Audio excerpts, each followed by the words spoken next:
Mas eu escolhi, por exemplo, como eu pensei num primeiro momento, um texto que vem... primeiro, o Davi Copenaua, que está aqui atrás, né, A Queda do Céu, eu vou passar para vocês, porque é um texto de um índio, né, Yanomami, que ganhou o prêmio Nobel, aquele prêmio Nobel alternativo, né, em Estocolmo ano passado. A Anne Ballester, inclusive, minha amiga, acompanhou ele porque ela fala francês, fala inglês e fala Yanomami, né? Praticamente não existe ninguém assim, né, com a disponibilidade dela, por exemplo, para essa viagem. Então, esse texto valeria, e eu tinha pensado, por exemplo, um antropólogo muito famoso, ler algumas coisas desse antropólogo muito famoso, que é o Eduardo Viveiro de Castro, né, um pesquisador do Museu Nacional, aquele museu que foi destruído, né, no início, no final da gestão Temer, se eu não estou enganado.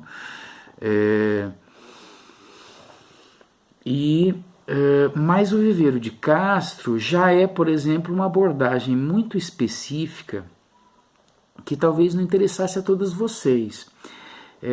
Interessa, eu acho, toda essa questão na medida em que, entre outras coisas, algo muito importante para vocês como pesquisadores nas humanidades é ter mais clareza, né, das fronteiras um pouco invisíveis dentro das quais nós vivemos.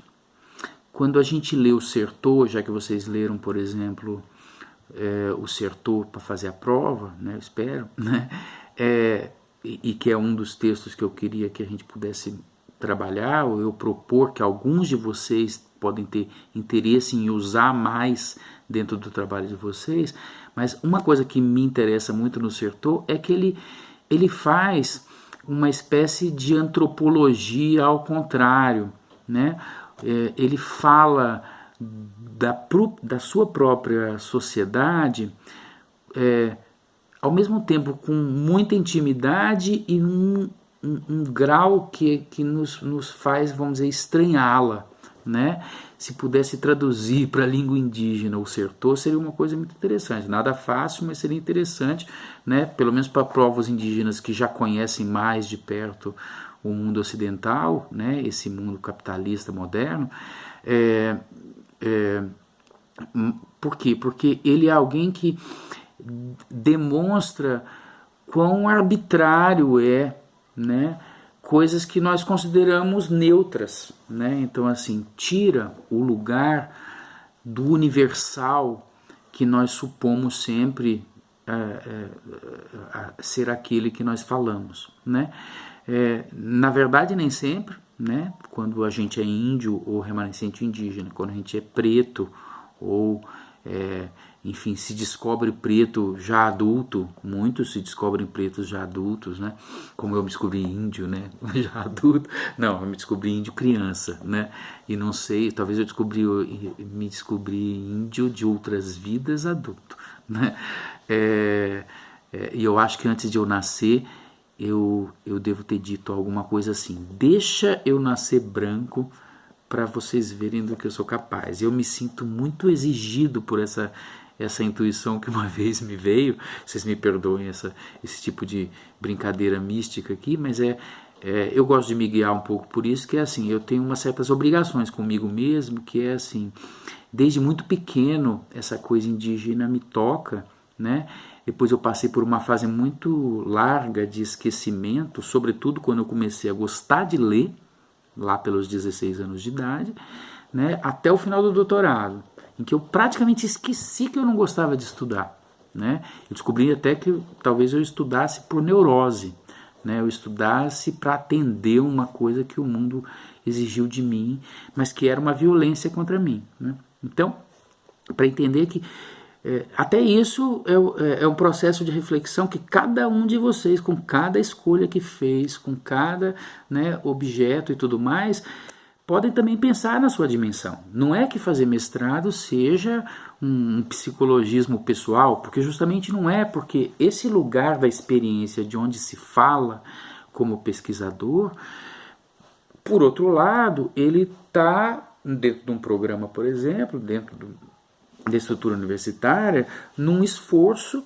de fazer parte de uma comunidade que o Ocidente inventou, que é a comunidade científica. E nesse intuito, há todo um protocolo, há todo um conjunto de procedimentos, que é aquilo que vocês estudam com a professora Marília, que é o que garante a seriedade disso, né? A gente é crítico da ciência entendida no estrito senso, mas hoje a gente tem que tomar inclusive cuidado ao falar isso para não dar arma para um maluco, né, que fale as bobagens e faça as bobagens que o nosso atual presidente possa estar fazendo, né?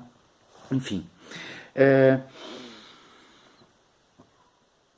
Entre as coisas que eu pensei, então, o Viveiro de Castro era Metafísicas Canibais, a introdução do Metafísicas Canibais, de uma diferença da relação corpo e alma do mundo ocidental e a relação corpo e alma do mundo ameríndio é absolutamente brilhante, né? É o que fez o Claude Lévi-Strauss, o maior antropólogo vivo, desculpem, ele morreu outro dia, mas morreu, né?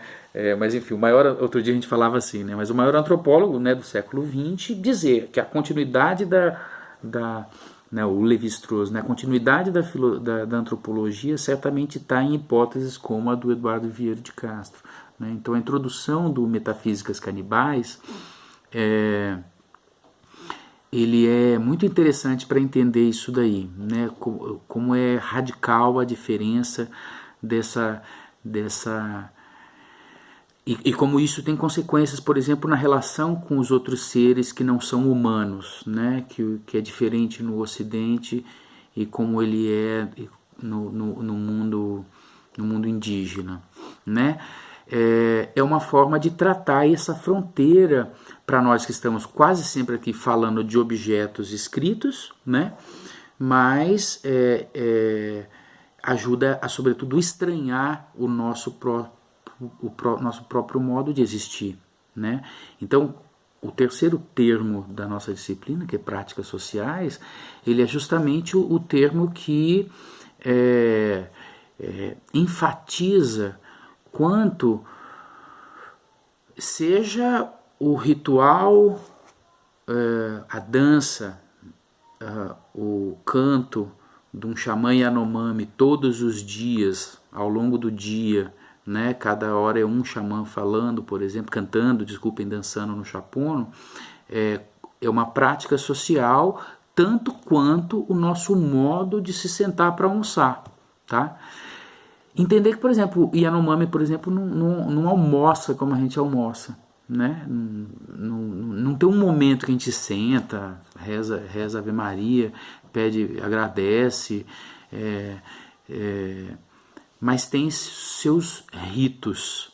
E nós somos completamente cercados de ritos, embora os nossos ritos, enfim, eles são muito neutros para nós, porque nós vivemos dentro deles, mas sobretudo esses ritos cotidianos do Ocidente são muito fraturados, são muito misturados, são muito o resultado de processos históricos hipercomplexos dessa etnia ou desse conjunto de etnias brancas que se espalharam pelo mundo, né, e que inclusive levaram hábitos daqui para ali, né? Pense em plantas, por exemplo, plantas medicinais ou plantas alimentícias, como o que nós temos hoje é resultado desse processo hipercruzado, né, de movimento material, né,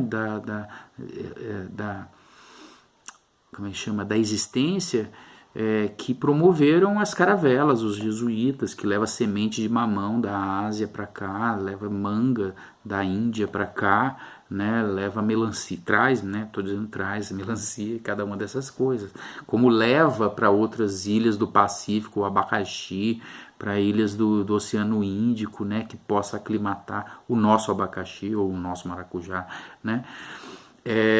Então, assim, pensar que esses territórios que estão cruzados hoje, né, tem como fronteira ainda hoje os hábitos de povos indígenas isolados ou semi-isolados, né? São raríssimos, mas o Brasil tem alguns povos indígenas que recuaram justamente para evitar o contato. Não é isolado porque ele está lá distraído, ele sabe que existe um mundo, ele não tem certamente a dimensão do tamanho desse mundo em que a gente vive, mas eles estão ali escondidos, eles estão ali se preservando, mas eles veem satélite, eles veem avião, eles veem coisas passarem por cima, não precisa o Fantástico descer lá na aldeia forçando a barra para poder se comunicar, como não precisa. Recentemente o Bolsonaro tentou, né, colocar um pastor missionário junto a povos indígenas para ser o coordenador desse departamento da FUNAI, que é o Departamento dos Povos Isolados, né, que hoje tem uma política muito específica, que é desde a Constituição de 88, né, para não querer se aproximar e abordar e forçar a aproximação, como foi feito desde o Serviço de Proteção ao Índio até hoje, né? Então, aqui o que eu estou falando, de certo modo, ao tratar desse tema, né, como um exemplo do que eu vivi, né, como pesquisa, tudo isso aqui é, de certo modo, um conflito que a gente não percebe que existe no corpo desse título da disciplina, que é oralidade, escrita e práticas sociais, né? Então, entender que oralidade e escrita, por exemplo, são, em alguns cenários, inimigos, né? São procedimentos que se excluem, né? Um elide o outro, um faz o outro desaparecer, né? Em outros cenários, que, por exemplo, como um autor que eu já tinha citado para vocês e que para mim era a fonte mais próxima, né, pelos estudos de letras antigas que eu tinha estudado, que era o Paul Zumthor, né? Depois a gente passa esses nomes, mas é o Paul Zumthor, é alguém que mostra que há um conflito entre voz e letra, né, no Ocidente hoje, né? Mas ele é um medievalista e que mostra como que é fundamental a oralidade para toda a Idade Média, né? Para todo o passado que se estende até as vésperas do século XIX, que é muito além da Idade Média. Pensem nisso, né? Então todo o antigo regime ele tem uma coexistência da oralidade e da escrita, em que a performance dos poemas ela é presente, e que essa ideia da leitura, como o livro que eu seguro, por exemplo, ela é uma ideia burguesa, né, para falar bem no sentido estrito da palavra burguesa, mas ela é uma prática social, não é ideia, é uma prática social, um hábitos, né, um modo de fazer, né, um cotidiano, né, que foi inventado com o modo de circular a escrita do final do século XVIII inglês, ou talvez do começo do século XVIII inglês já, e sobretudo do século XIX